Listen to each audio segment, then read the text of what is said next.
오늘 봉독한 마태복음 1장 18절로 25절 말씀을 통해서 따라합시다. 나를 찾아오신 예수님의 성탄절 25일 12월 25일 하면 뭐죠? 예수님의 성탄입니다. 우리 전도사님 찬양하면서 멘트했죠. 왜 예수님이 이 세상에 오실 때에, 탄생하실 때에 왜 하필이면 사람들이 기거하는 곳에 태어나시지 아니하고 어디에 태어나셨다고요?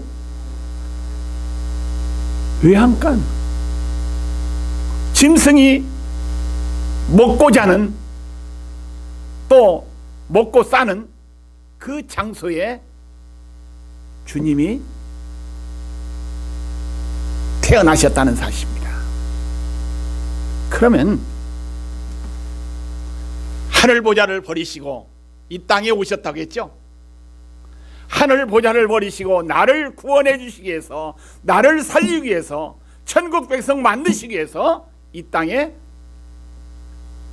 오신 날이 성탄절입니다. 예수님의 성탄절을 생각하면서 우리가 성탄절을 어떻게 보내야 될 것인가 한번 생각하는, 또 반성하는, 우리의 삶을 점검하는 이 시간이 돼야 될 줄로 분명히 믿습니다. 그래서 우리의 삶이, 우리의 남은 생에 하나님 기뻐하는 삶을 사는 우리의 신앙의 경주자가 돼야 된다는 얘기입니다. 제가 어젯밤에요 4시에 잠자다가요, 뭐하다가 크게 합시다. 뭐하다가요? 잠자다가 아마 지금보다도 더 큰 소리를 친 것 같아. 그러니까 우리 식구가 깜짝 놀래가지고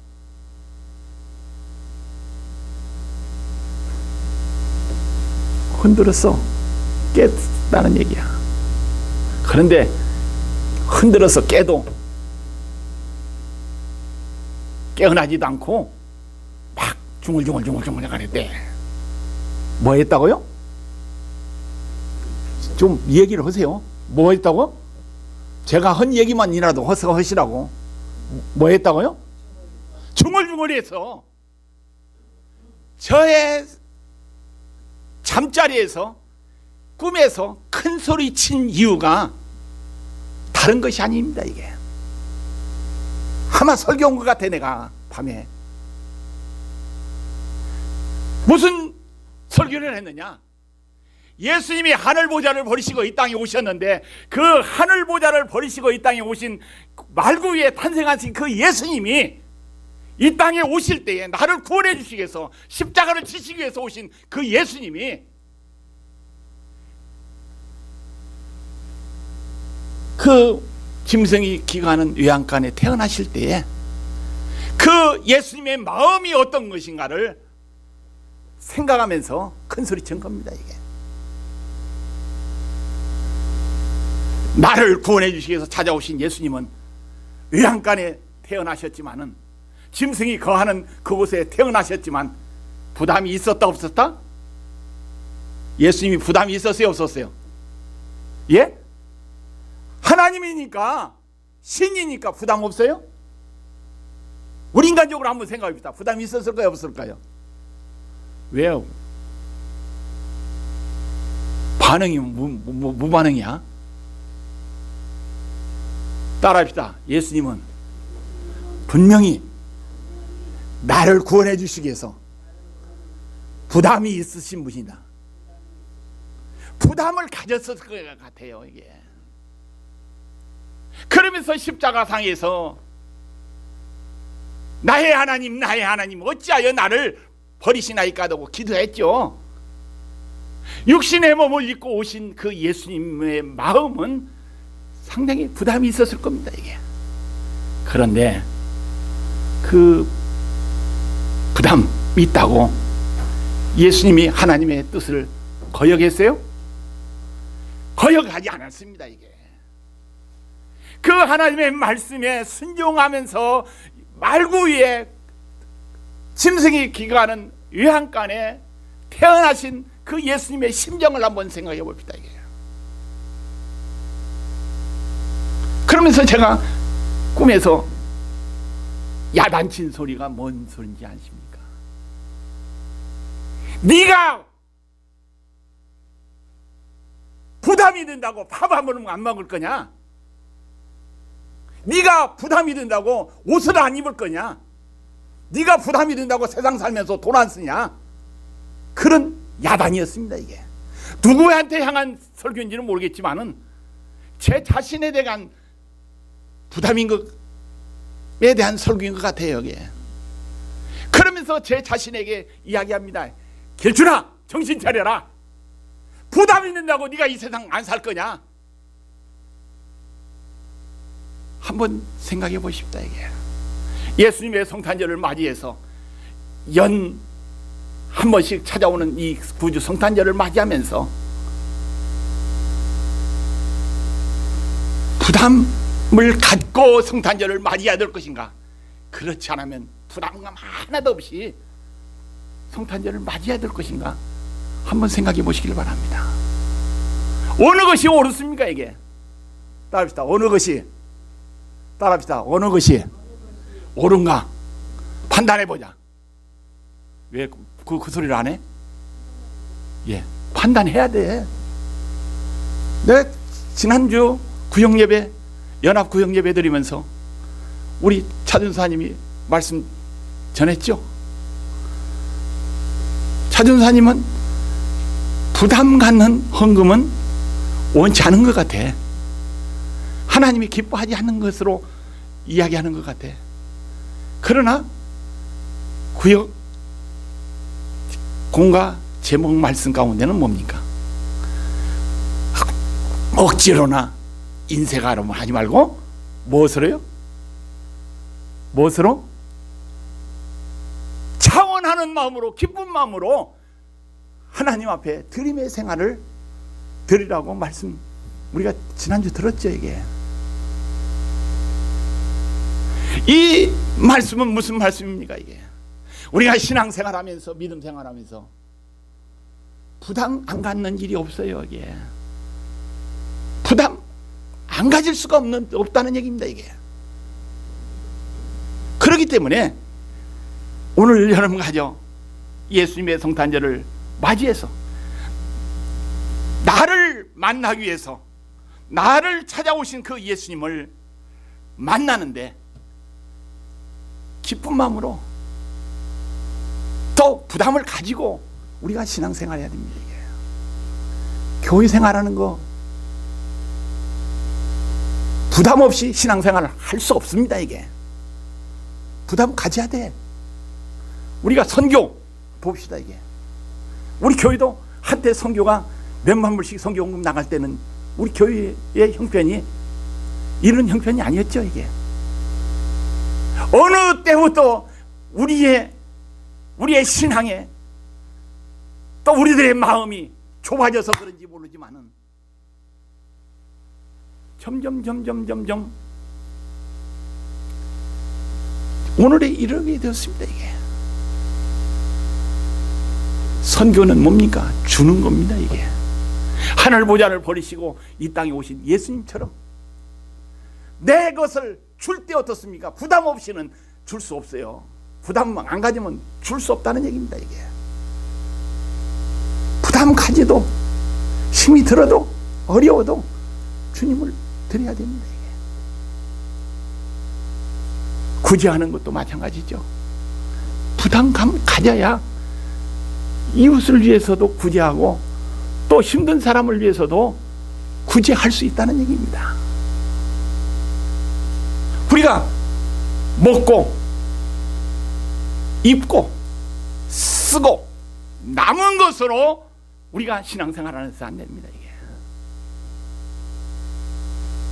우리의 먹을 것 적게 먹고 따라합시다. 우리의 먹을 것 적게 먹고 우리가 쓸 거 좀 전략해서 하나님 나라를 위해서 써야 돼. 하나님의 영광을 위해서 살아야 돼. 너희는 하나님의 뭐라고 했어요? 여름과 저를 너희는 하나님의 뭐라고 했어요?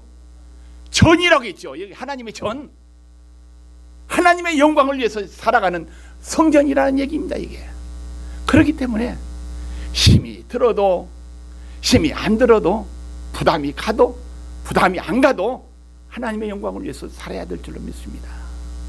그게 우리에게 향하신 하나님의 뜻이라는 얘기입니다. 이게 그래서 제가 꿈속에서 큰 소리 치면서 네가 부담 안 갖고 살느냐.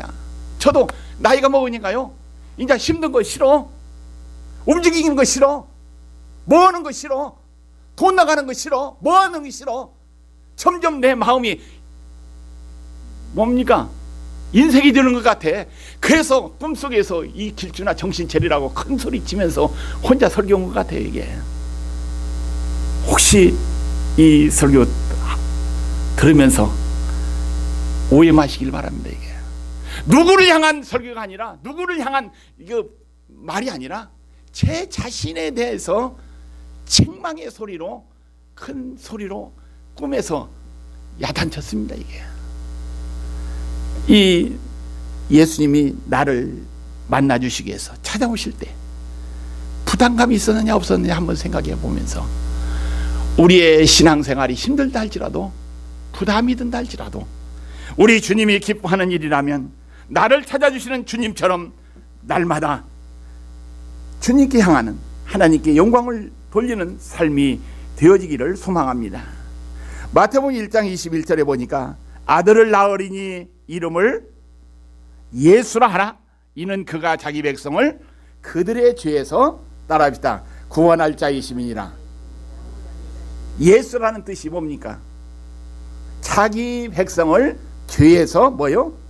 구원한 자라는 얘기입니다. 이게 성탄절은 뭡니까? 이게 자기 백성을 죄에서 구원할 날이 성탄절이라는 사실입니다. 이게 마태복음 1장 23절에 보니까 보라, 처녀가 잉태하여 아들을 낳을 것이요 그 이름을 임마누엘이라 하리라 하였으니 이를 번역한즉 하나님이 우리와 함께 계시다 함이라. 이 임마누엘의 뜻은 하나님이 우리와 함께 계시다는 뜻이라는 얘기입니다. 이게 하나님의 아들이 육신을 입으셨다는 말씀은 나를 찾아오신 예수님, 또 나를 만나 주시기 위해서 찾아오신 예수님이라는 사실을 우리는 기억해야 되겠습니다.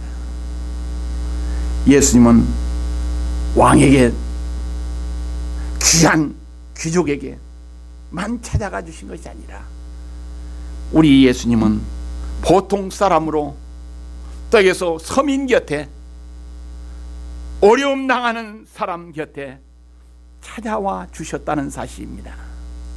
고통받는 자들을 곁에 찾아와 주셨습니다. 이게 죄인들의 친구가 되어 주셨다는 얘기입니다. 예수님의 성탄절을 맞이하는 여러분과 저는 나를 찾아와 주신 예수님을 만나는 이 시간이 되어야 될 줄로 믿습니다. 이게 예수님 만나야 돼요. 그래서 나에게 찾아와 나를 만나 주시는 그 예수님, 오늘 주인공이 되어야 될 줄로 믿습니다. 이게 다른 것이 주인공이 되지 말고 나에게 찾아와 주신 예수님을 만나는 것이 이번 성탄절의 메인이 되어야 될 줄로 믿습니다. 예수님의 탄생의 소식을 들은 자들은, 어떤 사람이 예수의 탄생의 소식을 들었습니까? 따라합시다. 야간에 양치는 목자들이었다.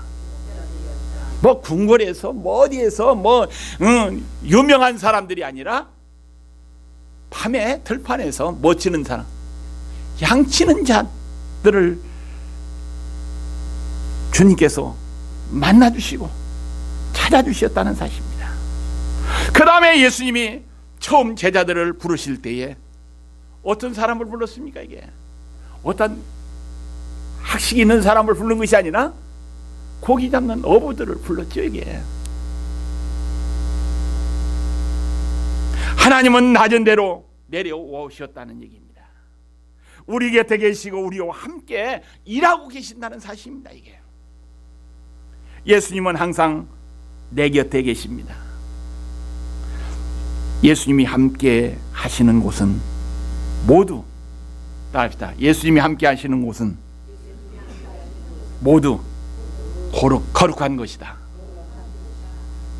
내가 예수님을 모셨으면, 내가 하나님의 전이면 내가 가는 곳곳마다 뭐예요? 거룩한 삶이 나타나야 돼. 우리 집사람이 그래요. 여기도 옷장에도 뭐 침대도 가서 냄새를 맡아와. 그러면 내가 나이 먹었으니까 무슨 냄새 날까요? 늙은 사람 냄새가 나는 것밖에 없어.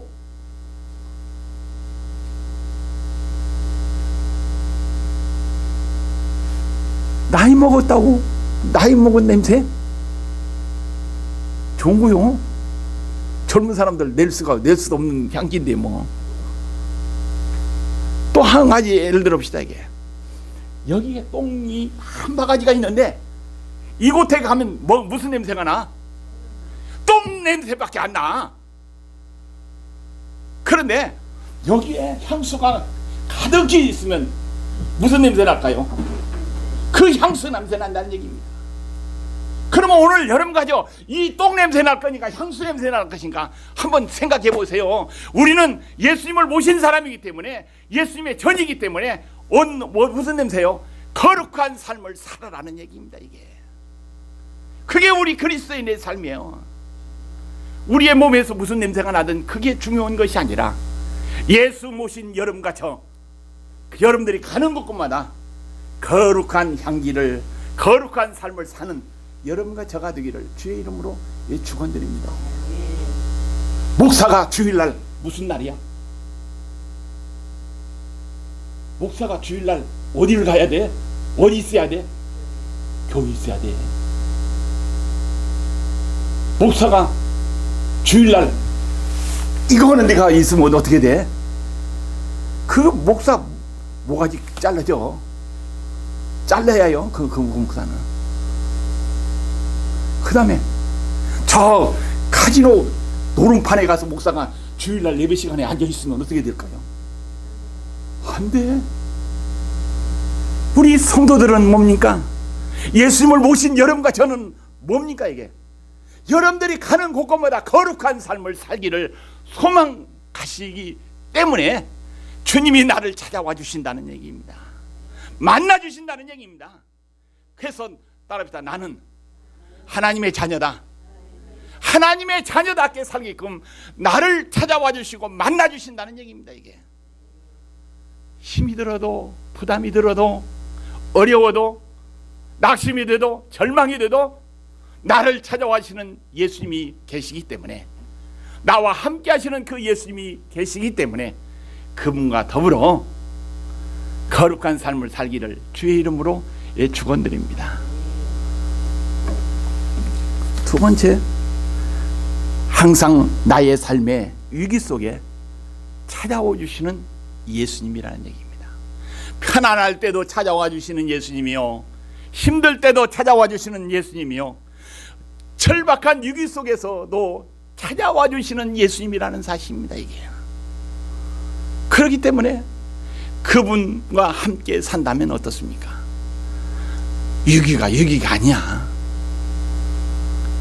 하나님이 함께만 해주시면 그 위기가 은혜가 된다는 사실입니다. 이게 예수님의 탄생 시기, 그 성탄 그 시기, 그 나라적으로 어떤 상황이었습니까? 이게 그 나라적으로 어떤 상황이었어요? 로마가 약소 민족들, 유대인들을 뭐하기 위해서요? 뭐하기 위해서? 그 상황이 뭐 하라고 했어요? 성경에 보면 호적을 자기 고향에 가서 뭡니까? 호적 정리하라고 했죠. 이게 그러면 호적을 정리하라는 것은 자기 고향에 가서 호적 주민등록 신고하라는 것은 뭐예요? 인구 수를 계산해 가지고 또 그들에서 또 무엇을 합니까? 세금을 걷어들이고 뭔가 착취하려고 하는 그러한 어려운 상황 가운데서 예수님이 탄생하게 되었다는 사실입니다. 이게. 그래서 예수님의 시기도 식민지를 착취하려고 로마 제국의 호구 조사를 실시하는 민족적인 위기의 상황이었습니다. 나라적인 위기의 상황이었습니다. 그런데 예수님께서는 하늘 보좌를 버리시고 친히 이 땅에 찾아와 주셔서 우리를 만나 주시기 위해서 오신 구주 성탄절이라는 얘기입니다.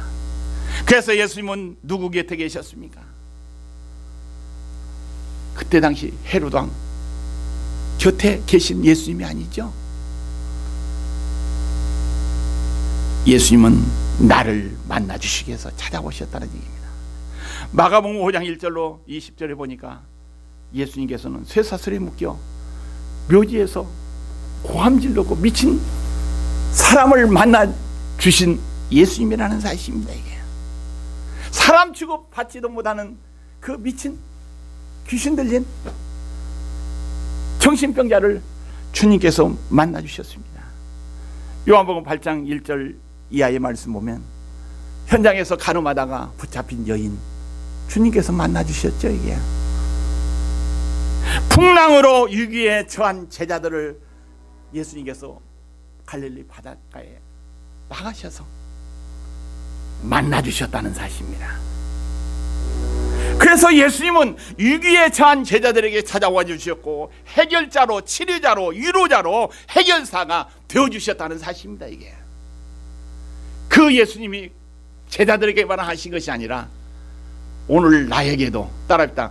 오늘 길준이에게도 자기 이름 댑시다. 길준이에게도 찾아와 주셔서 해결자가 되어주셨다, 치료자가 되어주셨다는 얘기입니다. 이게 그 주님을 2017년 지나간 세월에 못 만났다 할지라도 우리가 남은 며칠 동안 또 하나님이 2018년 새해를 나에게 선물로 주신다면 나를 찾아오신 그 주님을 어떻게 해요? 꼭 따릅시다. 꼭 만나야 되겠다. 그분 만나야 팔자 고쳐. 그분 만나야 해결됩니다. 이게 그 다음에 세 번째, 흑암 중에 오신 예수님이라는 얘기입니다. 이 흑암은 뭡니까? 어두움, 밤을 이야기하죠. 이게 제가 언젠가 말씀드렸죠. 허글 목사님이 샘박교회에 심호하실 때요, 밤에 목사님 사택에 방문했다가 나오는데 그때는 전기불이 가로등이 없었어. 그런데 그 샘밭 그 다리를 건너려고 하는데요, 난간도 없었는데 그냥 밤에 캄캄해가지고 그냥 그 개울로 떨어졌다는 얘기 한번 들은 적이, 말씀 전한 적 있죠. 이게 왜 제가 그 겨울철에 캄캄한 그 개울이 떨어졌을까? 이게 뭐가 없었기 때문에? 물이 없어서? 불이 없어서 캄캄했기 때문에 떨어진 거야. 대낮에 떨어졌으면 미친놈이지만은 캄캄한 밤에 떨어졌을 때는 뭡니까? 빛이 없기 때문에, 어둠 때문에 떨어져 가지고 댕굴댕굴 돌았습니다. 우리 주님은 어떻습니까? 그러한 상황 가운데서도 찾아와 주셨다는 얘기입니다. 이게 어두운 밤에도 주님께서는 찾아와 주신 주님이라는 사실입니다. 예수님은 오시자마자 어떻게 됐습니까? 외양간에 태어나게 된 것도 억울한 일이지만은 태어나자마자 헤롯 폭군이 어떻게 해요? 2살 이하의 남자아이를 어떻게 명령 내렸어요? 죽이라는 명령을 내렸죠. 죽이라는 명령 내려가지고 어떻습니까? 바르게서 그 폭군에 의해 가지고 피난가는, 애굽으로 피난가는 어려운 상황에 놓이지 않았습니까? 이게 이 폭군 적군에게 어떻습니까? 쫓겨 피난길을 떠나는 예수님이었다는 얘기입니다. 예수님은 흑암 중에서 만나주시기도 하고 또 흑암 중에서 또 삶이 전개되었다는 사실입니다. 그래가지고 33년 삶을 마감하시고 십자가에 못 박혀 돌아가시면서 운명하시면서 어떻습니까? 무덤 속에 묻히신 주님이었다는 얘기입니다. 이 어둠으로 시작해가지고 흑암 중에 출발해가지고 캄캄한 무덤 속에 묻히신 예수님의 생이었다는 사실을 우리는 기억해야 되겠습니다. 오늘 여러분과 저 흑암 중에서 살으셨던 그 예수님을 바라보면서 우리의 삶도 힘들어도 포기하지 않기를 주의 이름으로 축원드립니다. 낙심해서 안 됩니다. 이게 우리가 자녀들을 키울 때 어떻게 해요? 어른들 한번 봅시다. 이게 자식들이 마음에 안 든다고, 말 안 듣는다고, 힘들게 한다고 그냥 우러자친다고 어떻게 해요? 포기해? 안 포기해. 힘들어도 어떻습니까? 끝까지 견뎠듯이 흑암 중에서 사셨던 그 예수님처럼 우리도 우리의 삶 힘들어도 끝까지 주님을 닮아가는 우리의 신앙, 우리의 삶이 돼야 될 줄로 믿습니다. 요한복음 9장 1절로 7절에 보니까 나면서부터 빛을 모르는 불행자 곁에 주님이 찾아와 주셨죠. 이게 예수님께서는 땅에 짐을 뱉어 진흙을 이겨 눈에 바르시고, 따라합시다. 실로암 못에 가서 씻으라. 베데스다 실로암 못, 베데스다나 실로암 못, 은혜의 못입니다. 이게 은혜의 못이라는 얘기입니다. 이게 주님이 가서 씻으라는 그 못, 그게 축복이라는 사실입니다. 이게 예수님께서 제자들에게 명령했죠. 밤새 수고했어도 한 마리 고기도 잡지 못했지만 내가 말씀에 의지해서 그물을 던지라고 했을 때 배에 그물을 던지게 되니까 고기가 얼마나 잡혔습니까? 이게 찢어질 정도로 잡혔다고 성경은 말하죠. 이게 바로 하나님의 은혜입니다. 이게 은혜의 삶을 우리가 살면 힘들어도 행복해요. 기쁘다는 사실입니다. 이게 이 맹인 곁에 주님은 찾아가 주셔서 그들의 소원했던, 그게 원했던 눈이 열려진 줄로 믿습니다. 이게 치료받은 줄로 분명히 믿습니다. 오늘 여러분과 저도 은혜를 잊고 2018년 새해에는 우리의 영적인 눈이 활짝 열려지기를 예수님의 이름으로 축원드립니다. 그럴 때 우리의 인생이 살맛이 나요. 누가복음 7장 11절로 17절로 보니까 외아들을 잃고 절망에 쌓인 가부 곁에 주님께서 찾아가 주셨다고 성경은 분명히 말합니다. 나인성 가부의 아들의 죽음, 이 청년아 일어나라, 하나님의 영광을 돌리리라 했습니다. 죽음의 절망 앞에 처한 나에게도 주님께서 찾아와 주신다. 이 막달라 마리아는 아직 어두울 때에 부활의 주님을 만났습니다. 이게 절망 가운데, 두려움 가운데서 주님을 만났다는 얘기입니다. 그러면 주님이 이러한 사람들을 만나 주셨고 또 이러한 환경에 놓인 나를 만나 주시기 위해서 오늘 또 친히 찾아와 주시는 예수의 성탄절을 우리가 맞이했다는 사실입니다. 그래서 예수님의 오심은 빛의 탄생입니다. 이게 테러와 전쟁, 집안 싸움, 부부간의 싸움, 정치적인 싸움, 얼룩진 우리가 한 해를, 힘든 한 해를 우리가 보내고 있습니다. 이게 우리 곁에 오신 예수님을 맞이하기 위해서, 또 예수님을 만나기 위해서는 어떻습니까? 부담이 들어도 힘이 들어도 주님이 원하시는 일이라면 굳게 붙잡고 나가기를 주의 이름으로 축원드립니다. 저희 집안일 하나만 말씀드리겠습니다. 저희 장모님이요 92세? 3세인가요? 2세인데 시골 교회인지 모르겠지만은 여전도의 회원으로 등록이 돼가지고 여전도의 회원으로 회비를 5,000원인가 만원인가 꼬박꼬박 매달 헌금하는 그 모습을 지켜보면서 나이 92가 돼도 나에게 주어진 회원의 일이라면 내가 해야 되지 않느냐 하면서 그 하시는 그 신앙의 모습을 지켜볼 때요 너무나도 감사하더만요. 이게 우리가 미국에 사는 어르신들 정부에서